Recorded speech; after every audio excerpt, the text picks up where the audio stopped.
Hi, I'm Coach Corey Wayne, and this is my video coaching newsletter. And the topic of today's newsletter is going to be why people who have every reason to be happy are often miserable.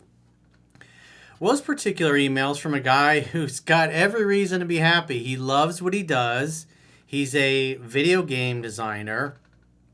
He says he absolutely loves his work. And he's also written a couple of books for like one of the largest IT book publishers in the world. You're probably thinking, who wants to read a book on IT? But it's a thing. And so he's very successful at it. However, he's got a personal story that he tells himself. And so despite the fact he has all the success, he has a ton of reasons to be happy and grateful for where he's at in life. He often feels guilty and that he's not completely in his masculine because he designs video games and he thinks, because again, his personal story, well, this is kind of a waste of time. What are women going to think of this? And it's interesting because I have people that I've coached over the years that their original goal was to get into the game designing business, which they later did, and are very happy and very successful that they're doing it. And so this guy's in the same place. He absolutely loves his work, but his internal story that he tells himself about his life, the tape that's playing in his head all the time, is very negative, very disempowering. And so one of the things that I learned, and I also wrote about this in Mastering Yourself, when I was at Tony Robbins' Date with Destiny seminar many 20-something years ago, at this point, is that he takes you through a process because all of us have a primary question, that everything that's going on in our lives, we're always asking ourselves this question. And for most people, it's a very negative, disempowering question. And the one thing that when Tony took us through this process that I discovered about myself was the question that I always asked if, say, I started dating a girl and knocked my socks off, or I got to drive an exotic luxury car that I always wanted. I bought a nice Rolex. I had a nice house. My business took off and did well. There was always a question that I would ask myself when anything happened in my life, good or bad. And it was this: why am I still not happy? Why am I still not happy? So I get this nice, badass vehicle, and then in my mind, the question is, why am I still not happy? I'm traveling all around the world, staying in nice places. I got nice watches, nice clothes, nice house. Why am I still not happy? Dating a badass woman. Why am I still not happy? And I didn't even realize this question is going on in my head. And I was like, And so once you become aware of that, then you're able to do something about it. You're able to redirect your mind to focus on positive things. Because whatever you focus on expands. And for most of us, we have a very negative, disempowering primary question that we're constantly asking ourselves, no matter what's going on in our life, whether it's good or bad. And so if you think about it, why am I still not happy? If you're asking yourself that question, what is your brain going to do? Okay, well, let me come up with reasons not to be happy. And my English girlfriend at the time, because this is where I met her, Katie, if you guys saw the videos from last year, she had the same exact one. Why am I still not happy? She was a high achiever, always achieved everything she went after. Why am I still not happy? And it's like once you become aware of that, then you can catch yourself. And so obviously something like that is going on with this particular emailer. And so he needs to focus on like something that's always really good to do. And I constantly have to remind myself of this because I'm not good at it. But it's to get up every day and maybe spend the first couple of minutes when you're awake asking yourself, what do I have to be grateful for? Or what can I be grateful for in my life or about my life? And if you ask yourself that kind of question consciously, well, obviously your brain's going to look and come up with reasons why you should be happy. And so it's like the same amount of work to be happy or miserable. It's the same mental effort. And if you're not aware of the negative thoughts or the negative questions that are running around in your mind, and they're always kind of going on there, then no matter what happens in life, like I said, this particular guy's got every reason to be happy, to be grateful, to be excited about his life. Because there's a lot of people in this world that don't do what they love for a living. There's a lot of people that would love to be a game designer, but because their story that they tell themselves, they don't have it. And the reason why people don't have what they want in their life, or the reason why their lives aren't the way they want them to be, is the story that they tell themselves about why they can or they can't have it. It was like Henry Ford said, whether you think you can or you can't, either way, you are right. So if you believe you're capable of amazing things, you'll take action in spite of your fears, in spite of failure, setbacks, or things not looking like it's ever going to work out. Because you have positive expectation. In other words, you have empowering meanings that you assign to the circumstances of your life. And so this particular guy is going through life, and he's constantly assigning disempowering meanings to all these great things that are going on in his life. And so he's constantly feeling less than and miserable and unhappy when, quite frankly, he should be elated and excited about life and enchanted by all the things going on. I go into depth into this stuff in Mastering Yourself. And also, that's some of the stuff that we discuss in the 3% Man Study Group weekly podcast that I do with the girls, where we literally go page by page and discuss these particular issues like that. And so back to our emailer here. So let's go through his email and see what's going on. This guy sent some pictures along with it. And even there's some cute girls in the gym that work out in his gym, because he's taking a picture of himself. Looks like he's doing deadlifts or something. And or about to do deadlifts. And so it's just, he's got a lot, and plus he lives in Brazil. And as the saying goes, Brazilians do it better. I mean, I had a Brazilian girlfriend once upon a time, and I got to tell you, man, it's like everywhere you go, there are beautiful, beautiful women. Not only physically beautiful, but they have incredible bodies because there's hills everywhere and they walk everywhere. And so they have nice calves, they have nice thighs, they have beautiful bodies, beautiful, nice round butts, just beautiful everywhere.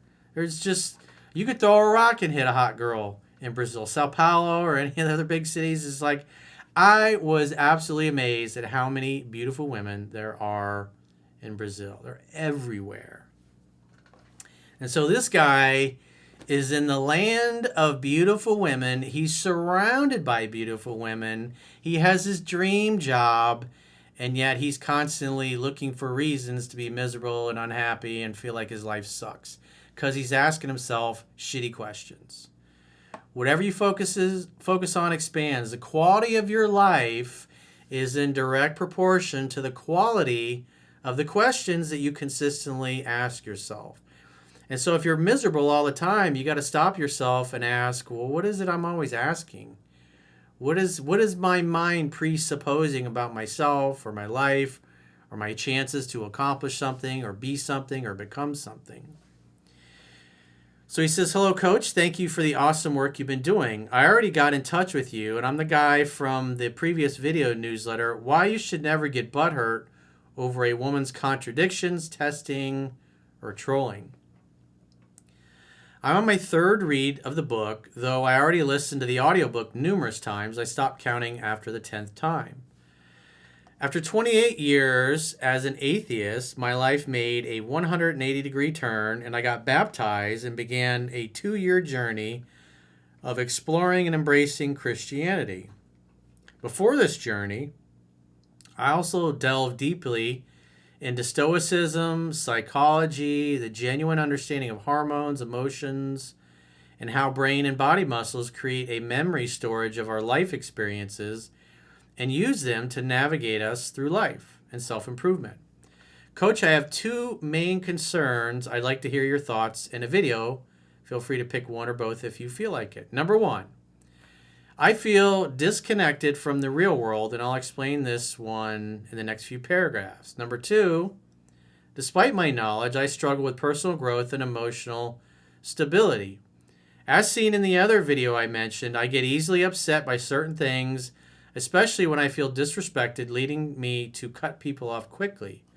This reactivity rather than proactivity in handling emotions is troubling. Well, if you grew up in an environment where your dad had no self-control or dad wasn't there to teach you to be calm or to calm down, as dads like to say when we're emotionally hijacked, if you will, this is something that we have to learn. And there are good therapists out there that can help you if you have trouble regulating and processing your emotions. And so if you grew up in a household, the other thing about Brazilians, they tend to be very emotional, very passionate, so it's just part of the culture. But as a man, that's incredibly unattractive to women. Masculinity is calm, after all. And we're always going to do our best work when we are relaxed. So anything that you can do to put yourself in a peaceful and relaxed state, that's one of the reasons why I'm a huge advocate of network chiropractic care. And because of what it can do, I did a video years ago called How to Become More Confident and Sure of Your Actions, where I go into detail and explain what network care does. But just to kind of give you a rough idea, if you haven't heard me talk about it before, one of the things I would highly recommend if you struggle with it, it's on my YouTube channel, Coach Corey Wayne. There are the consciousness exercises playlist. There's 12 videos, stage 1 through 12, with Dominic and Gracie demonstrating these. And so if you find yourself getting emotionally hijacked, then I would say at least once a week, you should do all 12 stages. You can put the videos on your big screen TV, lay down in your living room. Some of them are standing exercises, some of them are laying down, and just do the exercises and you're going to feel better. If you can find a really good network chiropractic doctor that practices level 3 care in your country or that's near to you, I highly recommend you go do that. And if you have the financial ability, if I were you, I would go to Orlando and see Dr. Dominic Deanna. His website is besimplywell.com. Make sure you check, obviously, to make sure he's in town. But what I would do is go for 2 full weeks. Fly to Orlando, get an Airbnb or a hotel that's in Winter Park near his office. He's open typically Monday, Wednesday, and Friday. Go in the morning, get work done once. Go in the afternoon when he opens back up after 3:30, get work done a second time. And he's also open on Saturdays. So in a week, you can get 7 entrainments in addition to doing any body connection exercises that he suggests, and do it for 2 full weeks, because that will help get your body into a peaceful and relaxed state. Because if you grow up in an overly emotional environment, you're going to have that fear, that fight or flight response, the base of your brain, the reptilian brain, if you will. That's going to be your reality filter in life. And so just reading this tells me more than likely you probably grew up in an environment where there was a lack of emotional self-control in the household. Maybe dad wasn't around, or maybe dad just was constantly losing his shit and getting upset. Or maybe he grew up in a single mom household, so dad wasn't around to teach him how to be calm. And so when things happen, he's easily triggered. He's easily emotionally hijacked. And so if you can, even if you're not able to travel to the States to see Dr. Deanna, and there's no doctors that are level 3 certified near you or within a reasonable distance, you can do the consciousness exercises any time of the day or night. The videos are there on the homepage of my YouTube channel. I have a playlist. It's again, the consciousness exercise. So if you go to my YouTube channel at Coach Corey Wayne and scroll all the way to the bottom playlists, you can do just start playing them. They'll play in a whole list, stage 1 through 12, and follow those along. You'll feel better. You'll feel more confident. You'll feel more connected to your body. And that will start helping to change your reality filter and kind of smooth out those rough edges and those peaks and valleys in your emotions. So that's something that you can do immediately or right now after you finish watching that video. For context, I'm a game developer and designer working extensively with abstract and creative concepts. I'm an entrepreneur and a good writer, having authored 4 books and been hired by Pact Publishing, the world's second biggest IT content publisher, to write another book. So, I mean, I got 4 books. I know what a pain in the ass is writing a book. I can only imagine what it's like writing a book about IT. So, I feel your pain. I hate writing, but that's something that I have to do for my living. And quite frankly, people seem to like when I write for whatever reason, just because of how I organize and articulate my thoughts. So he says, however, this focus on technology and abstract work leaves me feeling like I'm not making a tangible impact on the real world. I don't feel masculine. I'm in decent shape, though slightly overweight, photos attached. I am addressing this by going to the gym 4 times a week and adopting a healthier alkaline diet, following your advice with lots of greens, cucumbers, and lemons. So what's great, especially like you guys that love to work out a lot, in addition to your protein and your creatine and everything else, is adding alkaline vegetables, your greens, your cucumbers, dark leafy greens, things of that nature. Things like how to make Corey's green juice, which is also discussed in Mastering Yourself. There's a video of Gracie making that from several years ago. We also have how to make Corey's green alkaline smoothie, which is a really good one. I've since deleted the peppers, the green peppers. What I noticed is when the girls were drinking, they always get kind of bloated and kind of gassy. So we took out the peppers just because it seems to upset a lot of the girls' stomach. It is part of the nightshade. So if you follow like Dr. Gundry, he's like, oh, you shouldn't eat those. Or if you are, you're going to cook them. It didn't bother me either way, but like I said, when several of the girls were like, man, I just feel kind of bloated and gassy when I take it, we took out the green peppers and it made a huge difference. But the point being is when you get these additional greens in your body, you're making it easy for your body to maintain the acid alkaline balance without leaching calcium out of your teeth or your bones or pulling minerals from your cells and weakening your immune system. This is why I never get colds, I never get sick, I don't get the flu, I don't have hay fever anymore.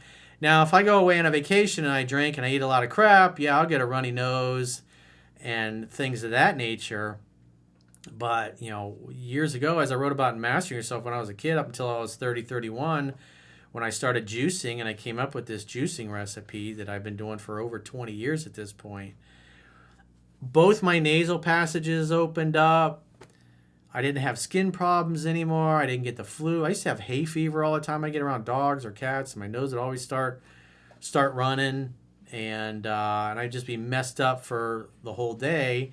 And when my diet's strict and my health is good, it's like that stuff just doesn't bother me at all anymore. It makes a big difference. Cats still kind of bother me a little bit if I'm in a closed house with somebody's got a bunch of cats.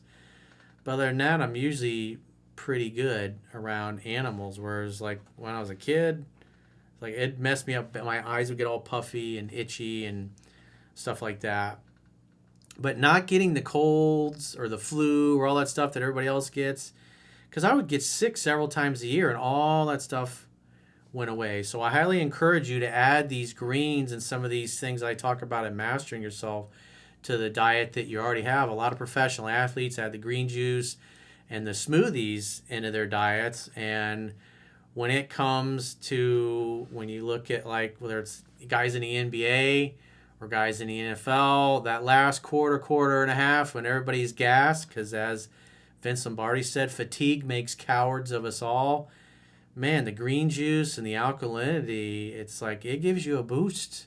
It keeps you sharp, and it puts off you getting fatigued longer. And you're playing football in the fourth quarter, it makes a big fucking difference. You're in the fourth quarter of the NBA, same thing. You feel like you're in the beginning of the third quarter. The hockey players, It's like, when they're in that last period, that third period, they still feel like they're in the early second period. And that's the night and day difference between winning a game and losing a game, is can you maintain that peak performance throughout it? And like I said, the greens they're a paradigm shift. It sounds ridiculous, but when you actually do it, it makes a huge. I mean, just look at somebody like Tom Brady. He was real anal about his diet and greens and other things. He got into it. Healthy fish, healthy meats, things of that nature. He's not partying, wasn't drinking, eating tons of sugary crap or any of those things. He really kept a balanced diet, and that's why he played as long as he did. Most of the other guys in the NFL were like, oh, yeah, that sounds great, Tom, but I'm going to stick to my working out and drinking beer on the weekends. It's like they don't care. Even guys that play at the highest level. It's very few people will do these things. And so if you're doing them, it's a paradigm shift. It sure is nice not having a stuffy nose all the time and being able to breathe through both my nasal passages because for like 30 years of my life, I always had one closed up. And so now for the last 24, 25 years, it's what a night and day difference. It's a gift. It's a gift having that health. And so when you put these things in your body, it's just body chemistry, because it takes 80 parts alkalinity to neutralize 20 parts acid. So if you're not getting these greens in there, it's got to take it from your tissues or your bones or your teeth. And when you get these things in your body, you're making it very easy for your body to balance the pH naturally without just sucking you dry of minerals and vitamins and things that the rest of your body needs. It's how you play longer, you play faster, you have more energy, and you'll outlast your competitions, especially in those third and fourth periods when everybody else is fucking gassed. You're smoking by them. It's amazing to me how few professional athletes are even willing to do those things, but it's like the ones that do, that's why they win. That's why they win the big championships. So, back to our emailer here. He says, I often feel that those in construction or other concrete jobs leave a more substantial legacy. Even placing one brick atop another contributes more to the physical world than I feel I do. So that's a story. That's a story that you're telling yourself. So I have a lot of clients in India. And in Indian culture, a big part of what the families are, you got to be an engineer. You got to be a doctor. There's a lot of pressure to become that. And over the last 20-something years that I've been doing this, I've had a lot of clients from India that they don't want to be a doctor. They don't want to be a lawyer. They don't want to be an engineer.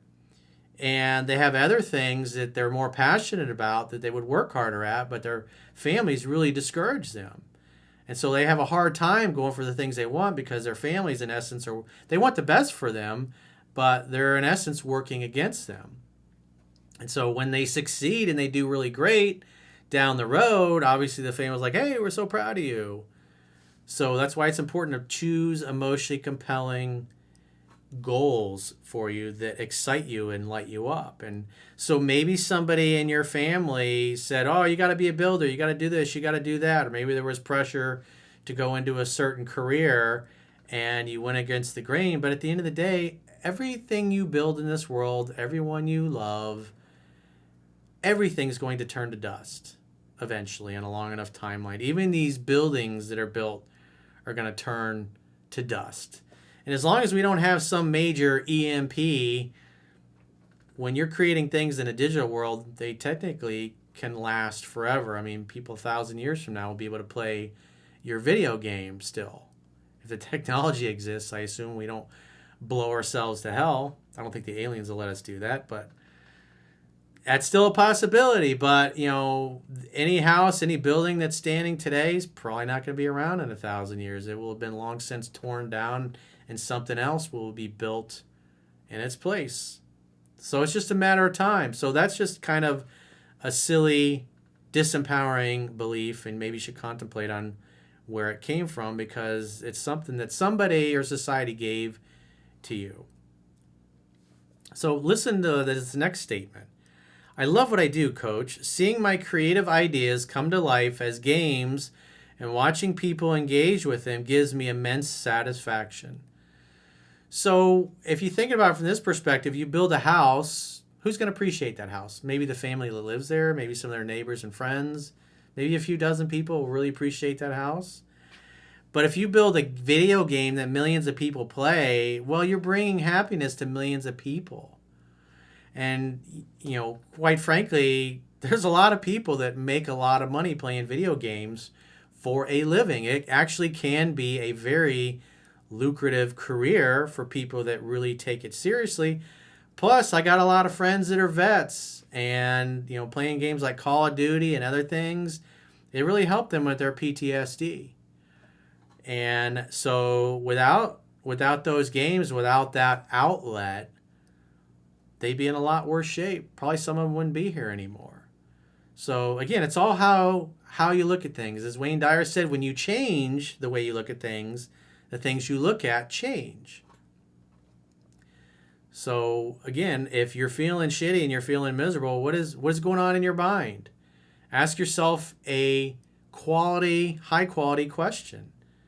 What do I have to be grateful for? So when you wake up in the morning, maybe you should even write this one down and put it on a poster there, because it's so beautiful the way you put it. I love what I do, Coach. Seeing my creative ideas come to life as games and watching people engage with them gives me immense satisfaction. And the important thing, it gives you immense satisfaction.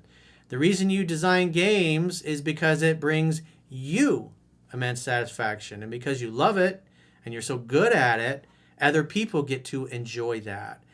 Because if you were selling baseball cards or baseball gloves or candy bars, whatever it happens to be, you wouldn't be as excited and as passionate about those things as you are the games. And so you're doing what you're exactly supposed to be doing and put on this earth to do. Sometimes people meet in the chat rooms on games, and then they start dating, they form relationships, and they become married because of it. So you're helping to bring people together.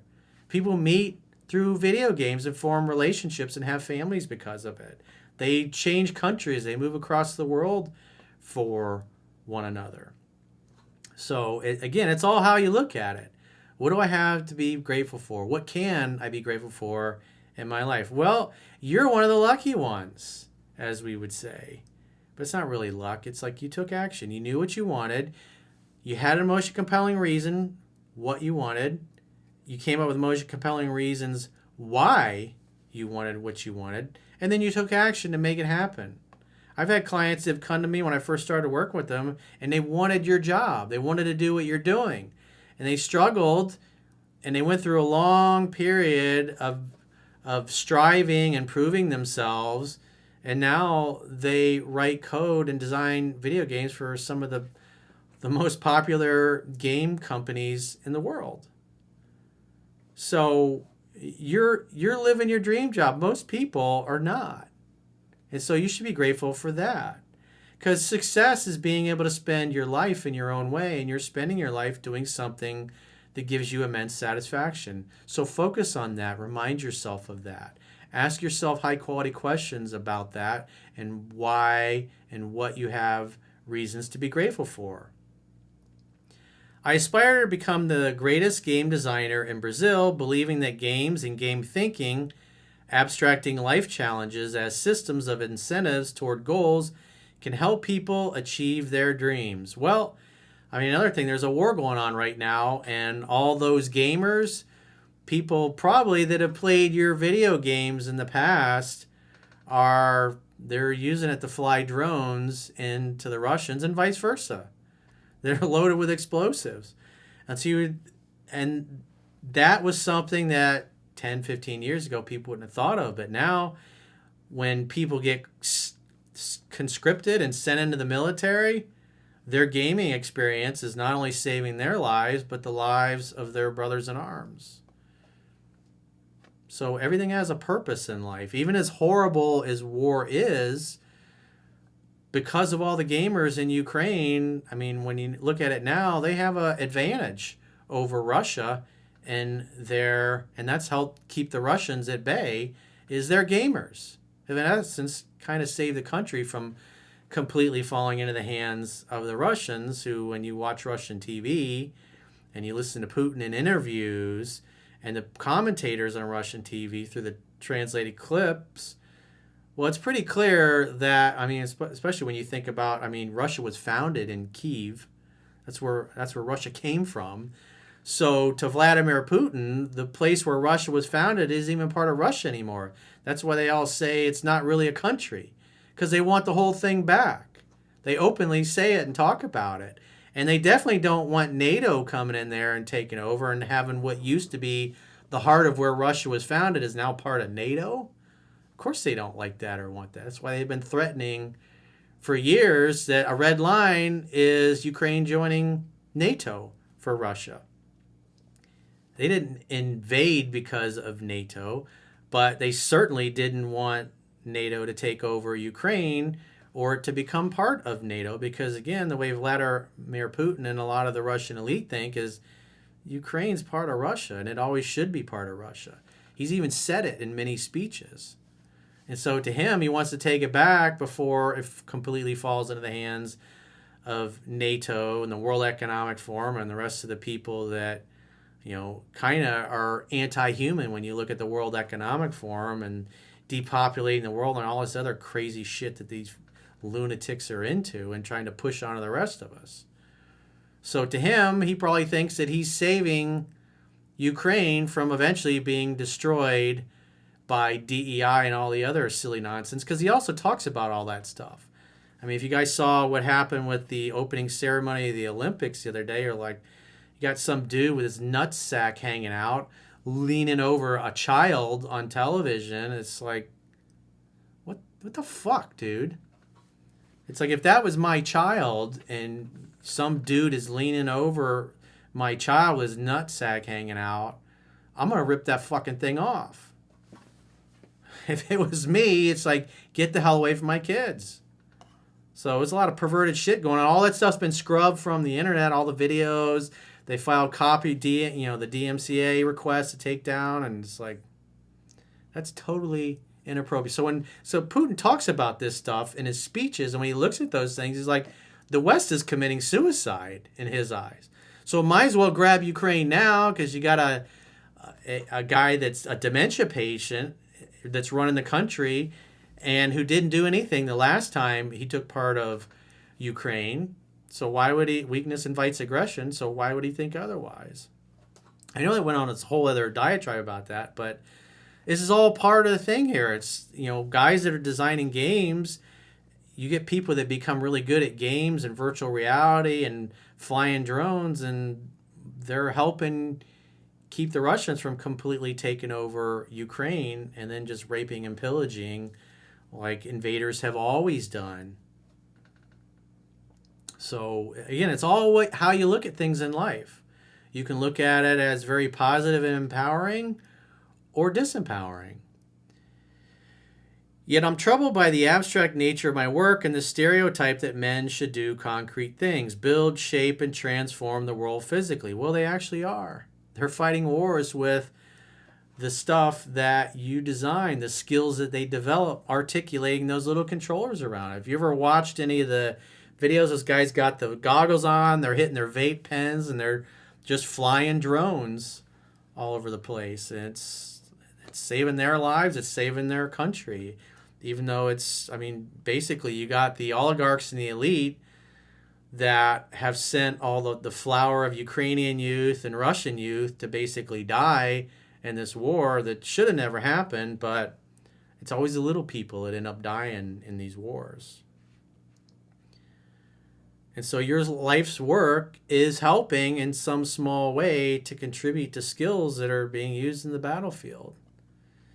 He says, this makes me feel insecure about my masculinity and concerned that women may not understand or appreciate my work due to the stigma around games being seen as childish. Again, I mean, this is warfare of the future. And so guys, if it wasn't for guys like you, Ukraine would have probably fallen by now. Can you envision a woman marrying a man who spends his days typing code and drawing abstract shapes on a computer? It's hard to imagine that as traditionally masculine, right?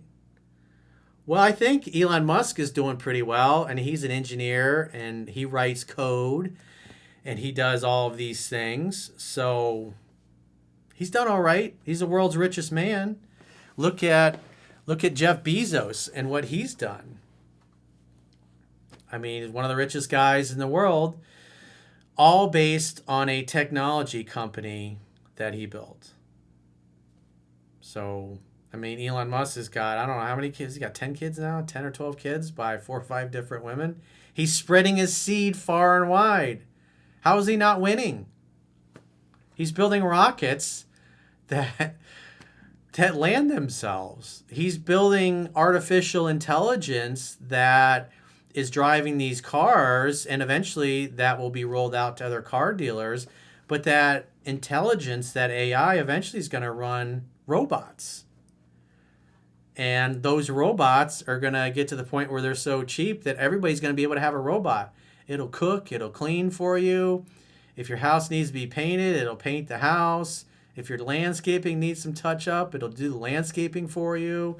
It'll wash your car for you. It'll do all those little things that have to be done. But just imagine how much time a Tesla robot you pay maybe 30 grand for will be able to take over all those things. You'll be able to take over housekeeping duties. They'll be able to work in factories. And there'll be lots of jobs that are dangerous that people do that the robots, quite frankly, will do much better than, and it'll be safer for humans. And so that'll free up humans to do other things, maybe like what you're doing, instead of slaving away building some kind of widget or something they're not really excited or passionate about. So it's guys like you, quite frankly, are building the future world. It's like everything that's done with gaming goes into architecture, goes into warfare. It goes into everything that we do these days. I have hobbies like playing the bass and piano, writing, and spending weekends in parks. And I'm also passionate about cooking, but I often feel like I spend too much time in my head, immersed in abstract thoughts, and not enough engaging with the real world. Activities like hiking feel alien to me. Well, you should definitely spend more time in nature, because that will help you maybe meditate in nature, go to where there's trees or a stream. I mean, there's so many beautiful places in Brazil you can hang out in nature. He says, besides that, I do have a good social life. I went to a jazz festival yesterday and interacted with friends who work at the festival and even met some new people. No women this time, though. So my question is, how can I develop these masculine traits and engage more with the real world while continuing to pursue my passion for game design and development? Well, you got to change the meanings that you're giving to the circumstances of your life, because you're asking yourself very disempowering questions. So maybe you should here's a simple exercise. Write down all the emotions that you've experienced in the past week. Everything you can think of. Anger, sadness, whatever it is. Every single emotion. Write them all down. Maybe pause the video. Write them all down. And then start playing the video again. So did you do it? Did you make your list? So I'm assuming you did. So now that you have your list of all the emotions that you've experienced in the past week, now note how many of those emotions are positive and how many of them are negative. And for most people, they're like, wow, most of my emotions were negative. It's because the questions that you're asking yourself suck. So ask yourself good, positive, empowering questions. How can you be more masculine? Well, what is masculinity? Purpose, drive, mission, succeeding, accomplishing, breaking through barriers, overcoming challenges, doing things that men do, focusing on your purpose and mission, leaning more into that, and being grateful for doing that.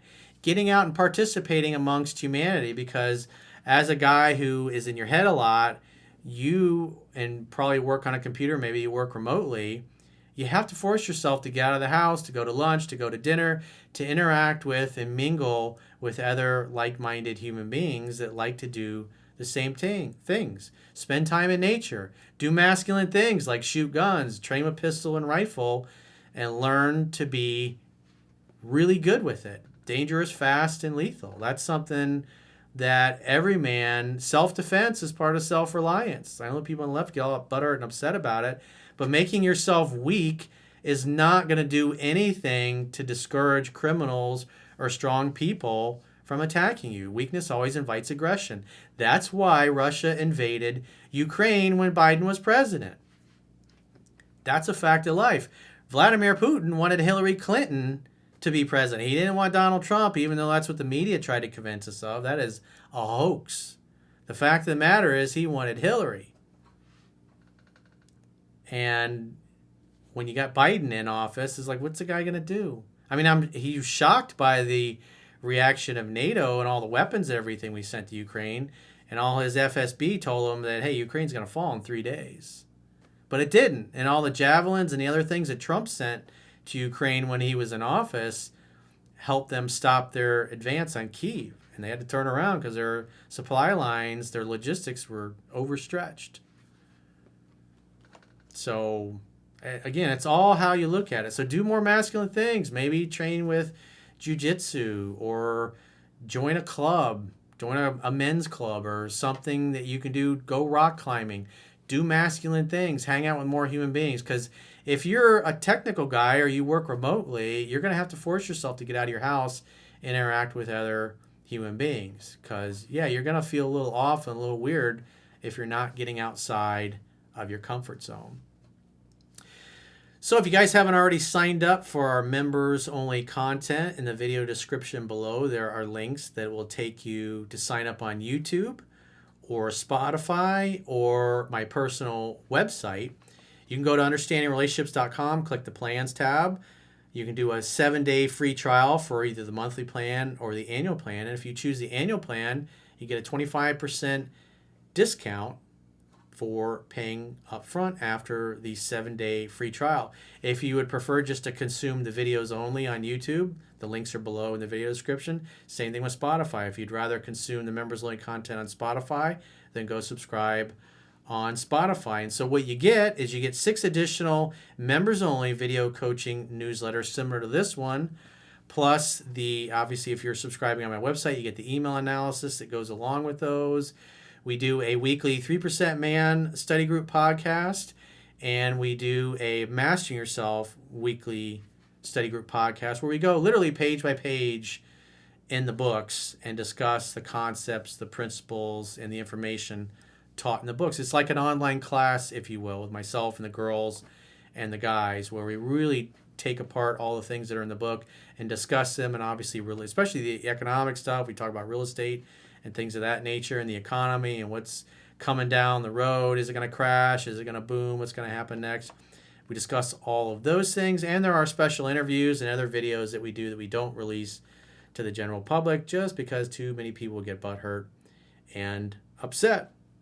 And if you got a question or a challenge and you'd like to get my help, go to understandingrelationships.com, click the products tab at the top of your screen on any page of my website, and book a coaching session with yours truly. Until next time, I will talk to you soon.